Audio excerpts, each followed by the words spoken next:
Tantor Audio presents The Girl Factory, a Memoir, by Dietrich, narrated by Cassandra Campbell. Part 1. I imagine a place where girls are made. Some roll off the assembly line shiny and wet, wheat-colored hair sewn into their beautiful heads like dolls. Other girls are assembled from spare parts, pieces the glossy girls refuse. A leg here, an elbow there. Our maker scavenging for anything to use. Building girls like me is lonely work.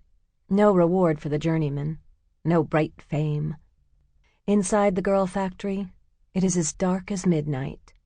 The workers toiling away, unable to see their hands. There are so many mistakes to be made, which is why I know there must be girls like me out there somewhere. I'm the glass thrown onto the cullet belt with a smash. I break into 100 sharp pieces. The belt leads underground, where girls like me are melted, poured into molds so the maker can try again, try to get it right this time. But I keep coming out flawed. Cold criz, chip finish, bird swing. I look whole, yet crumble with a touch. I'm thrown back to the cullet, back to the melting pot, where I keep trying to come out right. Chapter 1. Bread and Butter. When I sit perfectly still, the stars seem to dim then brighten like a pulse, a metronome of breathing. My mother is next to me in the grass. I am 8 years old and she is telling me about shooting stars. She says if you see one, it means someone you love is about to die.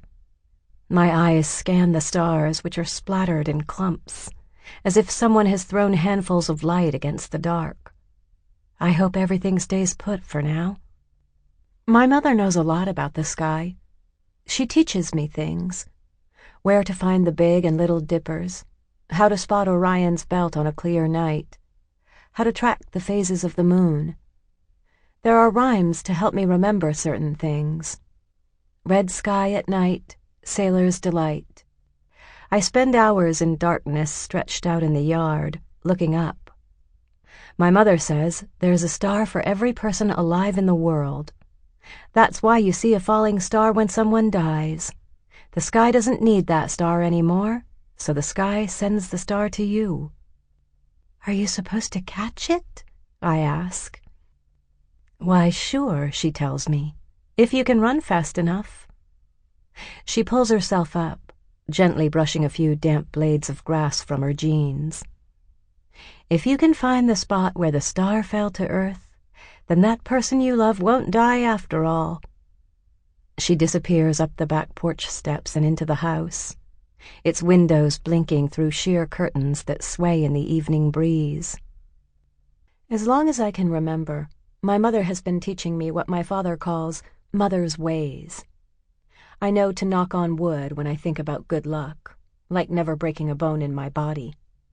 If I don't, the spirits of bad luck will scold me for boasting and curse me with a broken ankle or arm, their way of reminding me of my place in the world. If you can't find wood, knocking on your head is the next best thing. Knocking on glass or plastic is actually worse than not knocking at all.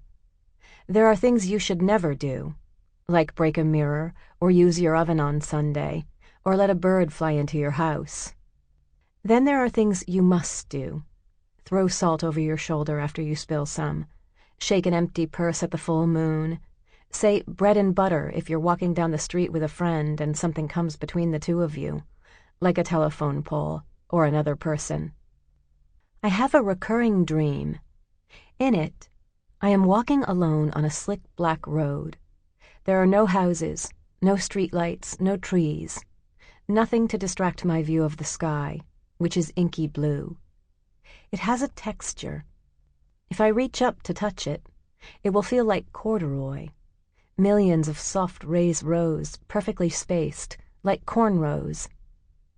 There is only one star in the sky, and even though no one in the dream tells me this, I know it is because I am the last person on earth.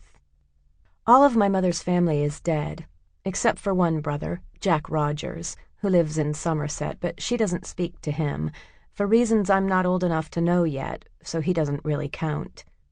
My mother had 3 younger brothers in all, Jack Rogers, Eugene, and Joseph. Like most people in southwestern Pennsylvania, they had nicknames. Jack Rogers, the oldest of the 3, goes by Roger. Eugene, the middle brother, was known as Boots, and Joseph, the youngest, was called Little Joe. Boots and Little Joe both died in sad ways before I was born. One beaten to death during a drunken fight on a naval ship. One liver poisoned from too much nerve medicine. I picture my Uncle Boots drinking it straight from a brown glass bottle with no label, then counting the money in his sock drawer. My mother says when Boots died, she found $2,000 in that drawer, all in nickels and dimes. She talks about Boots and Little Joe like they're still alive, her eyes moist and shiny, her cheeks suddenly a brighter pink, as if blood is trying to pump itself out of her through invisible holes in her skin.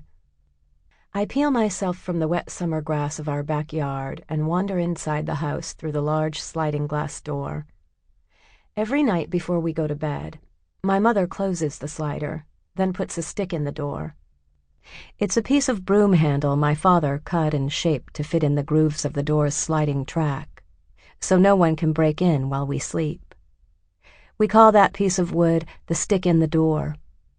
We like to name things based on where they belong, like the pen by the phone, my mother's black Bic ballpoint that lives in a small orange box of scrap paper next to the kitchen telephone. You better not move the pen by the phone, not even an inch, or there will be hell to pay, even though I've discovered my mother has entire packages of those pens stashed in the attic. My father is in the kitchen. Dark blue work jacket, collar up to his ears, his black lunchbox symbolizing departure.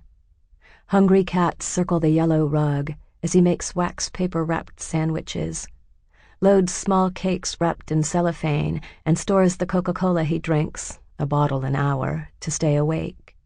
He is working the night shift tonight at Anchor Glass, the glass factory in the south end of town. I don't say goodbye to him, convinced that if I do, he will somehow die before 7 a.m., will not return to this brick home on this slanted street, these windows secured with shiny brass locks. I say good night instead, running through my catalog of different ways it can happen. Heart attack, explosion, a fall into the furnace. I sleep in bed with my mother when he's gone. Check the stick in the door 8 times before I try to fall asleep. Listen to our house settle in the night. But our house isn't very old. Why does it settle? I ask my mother. It's stretching itself out, you know, getting used to the land, she says, half asleep already. At 7 a.m., she will begin her shift at Anchor Glass, just as my father punches a stiff time card into a clock and walks up the long metal staircase that leads out of the underground furnace. My older sister, Linda, and I are big enough to sleep alone in the house for the 15 minutes that pass between my mother's departure and my father's arrival. I wake to the sound of my mother closing the front door, the soft thud the swollen wood releases, the ka-ching of the screen door. I run down the hallway, but only manage to catch the back of her platinum blonde head as she walks briskly to her car, the used maroon Lincoln with vinyl seats that stick to our bare legs in summer.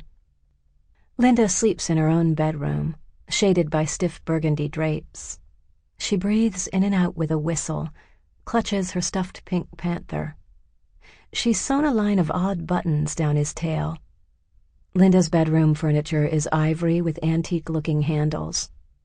She has a skinny chest of drawers taller than me, in which she keeps socks of every color imaginable. My mother arranges them in hues: reds, oranges, and yellows in the bottom drawers, blues and greens in the top drawers, neutrals in the middle.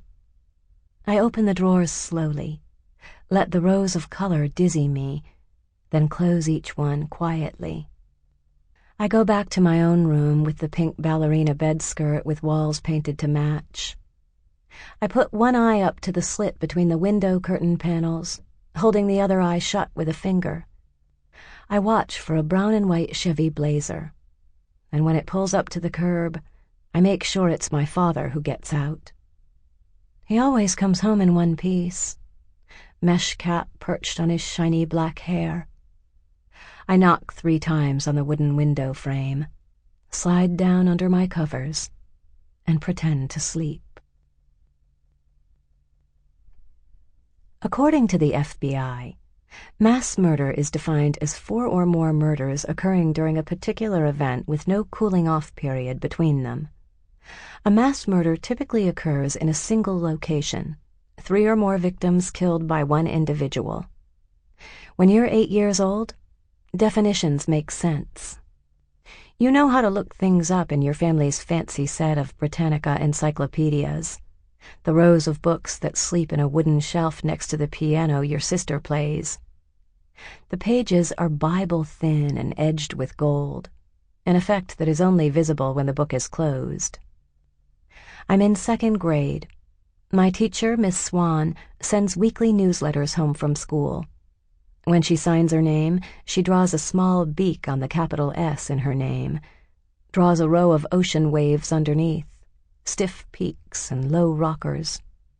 Ever since we learned how to write in cursive, I see serifs everywhere.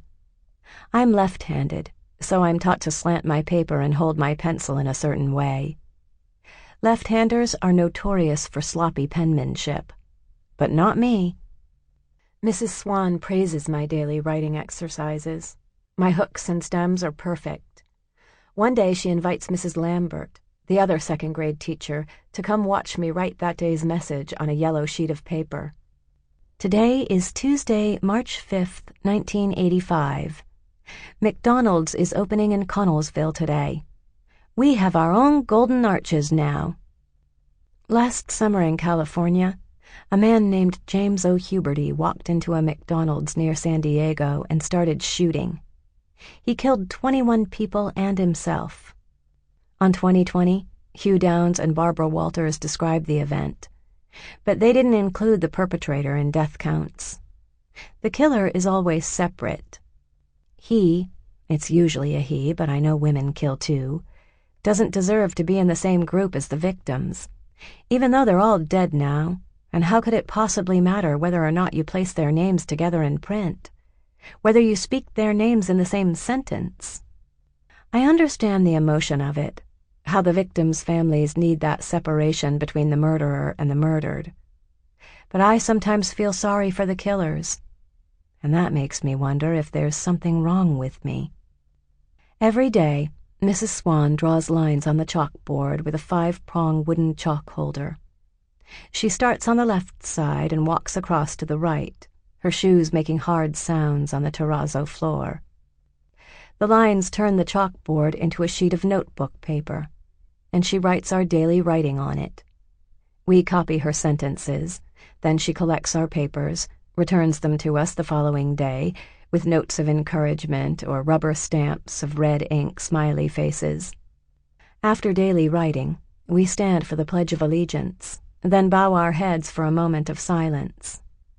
We recite the 7 continents as Mrs. Swan points to each on a world map she pulls from a blue metal canister above the chalkboard. We practice our directions, north, south, east, and west. Even in 2nd grade, it's important to know how to read a map, to know where you're going. James O'Huberty's apartment was only 3 blocks from the McDonald's in San Diego. He didn't need a map. Connellsville, Pennsylvania, where I've lived all of my 8 years, is a small city on the Youghiogheny River. We call it the Yauk for short. It's pronounced with a hard K sound, Yauk, and it's usually high and muddy. There's an arched bridge that crosses the Yauk, and when we drive over it, I watch for fishermen, men in rubber waders like my father, who stand at the edge of the bank and cast invisible lines for fish. The men don't move much. They are still as statues. My mother can't understand why my father enjoys spending hours in muddy water up to his waist. He sews carpets on the soles of his waders, his special technique to avoid slipping on the rocks. Trout season starts in April each year. My father will fish the Yaak a few times, but he prefers Dunbar Creek, which we pronounce crick. On days off from the factory, he wakes before dawn and sets out with his old yellow cooler, his salvaged plastic bread bags for holding cleaned fish, his milk jugs of frozen water, makeshift ice packs, his fly rod and reel. Baby food jars hold salmon eggs. Old Cool Whip and butter containers house live mealworms, holes poked in the lids so you can smell them, the sawdust they burrow into, their bodies curled tightly inside. Do they know their place in the food chain? I hope they don't feel a thing when my father slides one onto a hook, that little bubble of pus oozing out. My father tells made-up stories to Linda and me at bedtime, when our mother works the night shift. We beg him to tell us these stories over and over again, so much so that we finally convince him to record them on our Sears tape recorder so we can hear his stories anytime we want, calling his voice into the air from a thin spool of tape that winds around our plastic Memorex cassette. He tells his own version of the Three Little Pigs. In his version, there is a cool pig, a serious pig, and a stuttering pig. He also tells us tales of a young boy named Engelbert Humperdinck, whose life, I begin to notice, resembles my father's. Engelbert has 3 older sisters, Betty, Barbara, and Becky. He lives in a small village in the woods, where he and his brother get into trouble. In my favorite story, Engelbert visits an old village man named Mr. Kovac. Mr. Kovac tells of a spirit called the Shadow that appears in the woods on certain nights around midnight. The shadow makes a clicking sound. That's how you know it's there. Mr. Kovac says that when he was a boy, he heard that sound one night as he lay in his bed half asleep.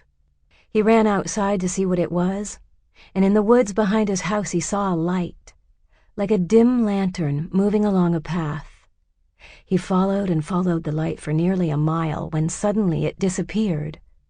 Poof! The light just went out. This happened several nights in a row, until finally Mr. Kovac decided to begin marking the spot where the light disappeared. It turned out that the light went out at the exact same spot in the woods each and every night. Mr. Kovac decided to dig in that spot, and sure enough, he found a real honest-to-goodness ruby in the ground, the Shadow's treasure. Engelbert Humperdinck becomes obsessed with the legend of the Shadow. He lies awake night after night listening for the clicking sound, until finally he hears it. Each time my father tells the story, Engelbert finds a different treasure when he digs in that spot in the dark woods. A velvet bag full of pearls, a stack of gold coins, a raw diamond. After the stories are over, my father goes down to the basement to watch the local news and Johnny Carson. I sit at the top of the stairs and listen to Johnny's theme song play as he appears from the rainbow-colored curtain that I'm sure would feel like real silk if only I could touch it. Later, I lie in my bed perfectly still, so the ruffles on my bedspread don't make a sound. I want to be silent, so I hold my breath in as long as I can and listen for the shadow, the steady clicking sound that must resemble a beating heart.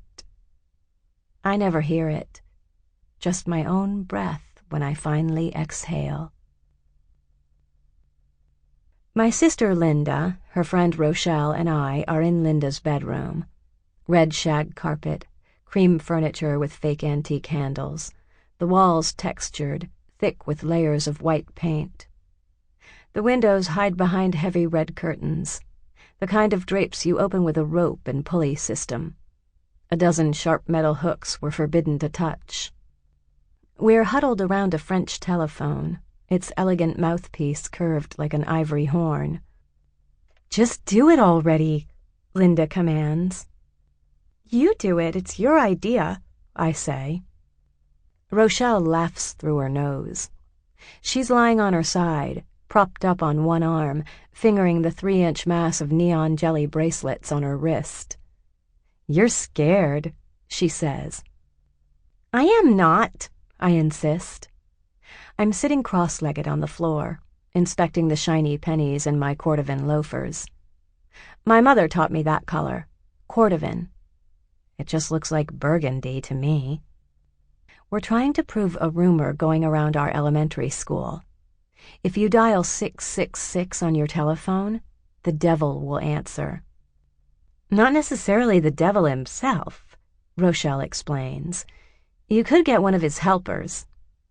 She tugs on her chewing gum until it breaks, snapping her chin, a sticky string of pale pink dangling. The devil has helpers?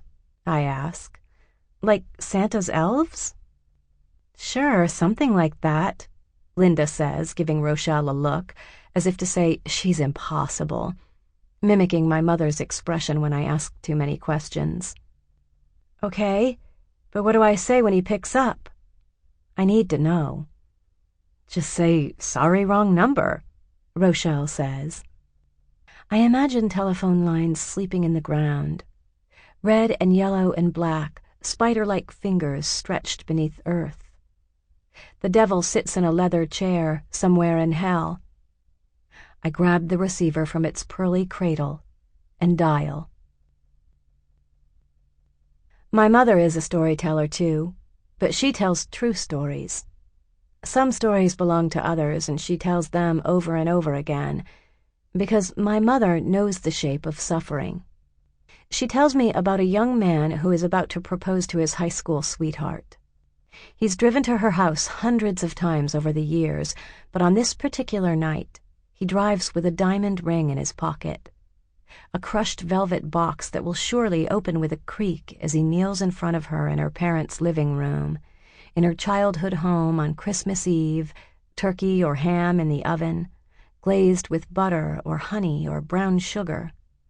On this night, the most important night of this young life, the man loses control of his car on the icy street, the one he's driven too many times to count, really, and he is thrown from the vehicle, splashing through the windshield and onto the inky pavement on a night without a moon. For it is certain that most bad things happen during a new moon. When the police arrive, they find him face down, the diamond ring, somehow freed from its box, glittering on the frozen pavement beside him. In another story, a teenage girl wakes up on the morning of her birthday.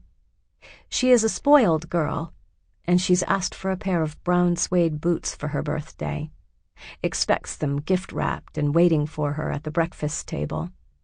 Instead, her father presents her with a card. There is no money inside, no sign of the suede boots. The girl screams at her father, storms out the kitchen door and off to school, drop dead, her words to her father, echoing over her shoulder. A few hours later, the girl's father has a massive heart attack and dies. When the girl returns home later that evening, after spending the day at the hospital with her mother and dead father, she finds a pink box on her bed, tied in red ribbon. Inside, under tissue paper that crinkles, she finds the brown suede boots. Her father had them all along. Some stories belong to my mother, if it's possible to own a story, to carry it inside a small case you wear, perhaps one that fits neatly inside your shoe, invisible to most people. She only takes the stories out of the case for me, not Linda, not my father, not the women she talks to on the phone. Just me. Sometimes I feel like the stories were written just for me, so that maybe I can carry a small case of my own stories someday, so I will remember the shape of suffering. When my mother was born, she came out wrong. No, she didn't slide out feet first. She was a girl. According to her father, she was supposed to be a boy. It was 1941, and my mother was the first child of J.R. and Pearl Richter. My grandfather, whose full name was Jack Rogers Richter, wanted nothing to do with a daughter. In fact, he didn't even lay eyes on my mother until she was 7 years old. My mother, little Gloria, who would later be nicknamed Ginny by her high school classmates who decided her name was ugly, making people eternally assume in error that her given name is Virginia, was whisked away to her grandmother Linderman's house. Granny Linderman was Pearl's mother. She lived alone just a few blocks from J.R. and Pearl. Everyone in Connellsville remembers my grandfather. When he was out and about, he was the big talker, the big spender, the big joker. At home, he was the big drinker, the big fighter. Pearl wore long sleeves even on the hottest summer days, and everyone in the house came to dread Sunday nights, when he would be the most drunk, the most wild, the most dangerous. My mother remembers hiding under overturned mattresses, covering Pearl's bruises with heavy pancake makeup. She remembers Pearl hanging wet wash on the clothesline in freezing weather because the electricity had been shut off for non-payment and J.R. had been missing for 2 weeks, leaving no money in the house for them to live on. When my mother was born, J.R. exiled her to Granny Linderman's and didn't bat an eye. He and Pearl went on to have 3 more children, all sons, and seemed to be just fine without little Gloria until Granny Linderman died when my mom was 7 years old. Of course she was sent back to live with her parents, to meet her little brothers for the first time, and to finally meet her father. Pearl had visited my mother secretly a few times. My mother remembers sitting on the porch on Atlas Avenue, crying and crying into a handkerchief. She was so scared to go home. I think of this scene now, and I want to reach down into the well of time and somehow hold my mother close, closer than she'd ever let me be in real life, to smell her hair, to let her bury her head on my shoulder while I whisper in her ear, "Mommy, I wish you didn't have to go." My father is from Lamont Furnace, a village in the foothills of the Laurel Mountains. My father's family lived in a valley known unofficially as Yager Hollow. Residents pronounce it Yagahala. This kind of thing makes my mother cringe, her eyebrows wrinkling like angry caterpillars, her mouth pursing into a painful-looking sneer. They might as well call it Dog Patch, she says. My mother doesn't exactly come from high class herself, but her father did go to college, and he worked as an engineer on the CSX Railroad. My parents occasionally engage in a friendly game of who was poorest growing up, but my father always wins quickly and easily as soon as the subject of indoor plumbing comes up, or something like churning one's own butter or cleaning your clothes by hitting rocks against them in a stream. My father grew up in a house that his father built with his own hands. The rooms didn't have regular doors that closed. Instead, they had curtains that were hung from thin rods, or in some cases, just pinned over the doorway with straight pins. My mother grew up in a house the size of a funeral home.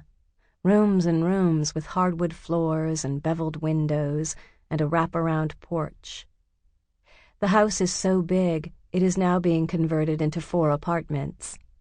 And although the paint is peeling and the wooden pillars in front have been whittled down by the rain and the wind, it is still a grand house.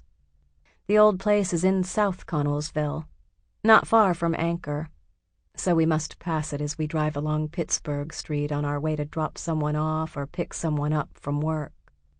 Weekends were horrible times for my mother as a child. Her father drank from sundown Friday to sundown Sunday, dragging himself to his railroad job on Monday mornings. My mother learned to hate Sundays most of all, for this was when her father was the most drunk, when objects sailed around the room, when the children tried to stand in front of their mother, a movable living shield. To this day, my mother hates Sundays and feels a quiet release of joy when she wakes up and it's finally Monday morning. She remembers this feeling in her bones, has carried it all this way, all these years, to me. My mother wears these stories and others. They live somewhere inside her. My mother is a well, and these stories spring from her. She can control when they come out. She gives me a sprinkle here and there, a small dollop of sadness when I need it, when I forget about suffering, about our history. Don't let yourself be happy, because that's when...